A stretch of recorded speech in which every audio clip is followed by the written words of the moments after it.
Ukraine युद्ध के बीच दुनिया भर में अपनी सैनिक क्षमता की धाक जमाने की कोशिश में जुटे चीन के प्रेसिडेंट शी जिनपिंग को तगड़ा झटका लगा है। और जिनपिंग को यह झटका दिया है चीन के ही पड़ोसी देश थाईलैंड ने। और इसकी वजह है कि चीन थाईलैंड को ऐसी पनडुब्बियां बेचना चाहता था जिनके इंजन किसी काम के नहीं हैं। और थाईलैंड ने चीन की इस चालाकी को पकड़ लिया और ऐसी पनडुब्बी लेने से साफ इनकार कर दिया जिसके इंजन पर थाईलैंड की नेवी को भरोसा ही नहीं है।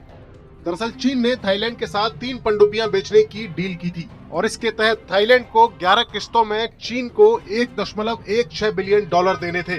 इस डील के तहत युआन क्लास की ये 3 टाइप S-260 पनडुब्बियां चीन को तैयार करके थाईलैंड को सौंपनी थी। लेकिन चीन की इस डील में जर्मनी ने एक ऐसा पेच फंसा दिया जिसके बाद अब ये डील रद्द होने के कगार पर है। दरअसल चीन की इन पनडुब्बियों में जर्मनी की कंपनी MTU का इंजन लगाया जाता है। चीन के पास मौजूद ज्यादातर डीजल पनडुब्बियों में यही इंजन लगा हुआ है और थाईलैंड ने इसी इंजन वाली पनडुब्बियों को खरीदने की डील चीन के साथ की थी। लेकिन अब जर्मनी ने चीन की इस डील में पलीता लगाते हुए थाईलैंड को बेची जाने वाली पनडुब्बियों में अपना इंजन लगाने से मना कर दिया है। जर्मनी का कहना है कि यूरोपीय यूनियन का एक कानून उसे इसकी इजाजत नहीं देता। दरअसल साल 1989 में चीन के थियानमन स्क्वायर पर हुए प्रो डेमोक्रेसी प्रदर्शन को कुचलने में चीन की सरकार ने जिस तरह से क्रूरता बरती थी उसके खिलाफ यूरोपीय यूनियन ने चीन को हथियार बेचने पर पाबंदी लगाई थी।